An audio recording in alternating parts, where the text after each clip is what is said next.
The United States Border Patrol and Immigration and Customs Enforcement are both notorious and enigmatic.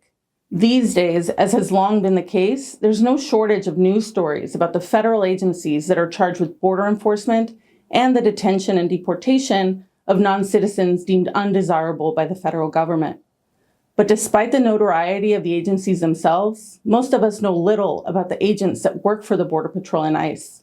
We see the outcomes of their work and we hear about their mandates in the news, but we don't know who the agents are, how they came into the work, how they're trained and socialized to do their job, and perhaps most importantly, we know little about how they reconcile the political dimensions, racial inequalities, and moral ambiguities of their work. My book, Bordering on Indifference: Immigration Agents Negotiating Race and Morality, aims to fill that gap. Over the course of 2 years, I interviewed immigration enforcement agents, both U.S. Border Patrol agents and ICE officers. I spoke to a diverse set of agents, but most of them were Latinos, children or grandchildren of Mexican immigrants, many of whom grew up along the U.S.-Mexico border they then policed.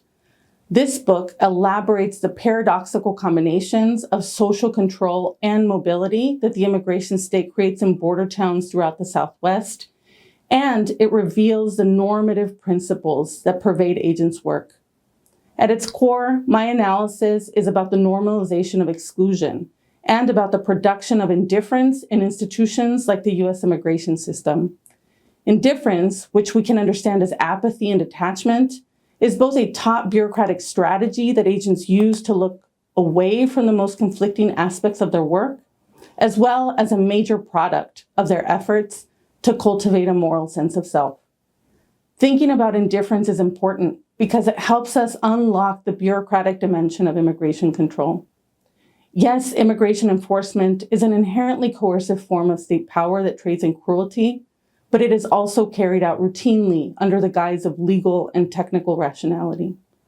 So as we reflect on immigration today, one question we should be asking ourselves is, what is the role of indifference in perpetuating exclusion through our immigration system?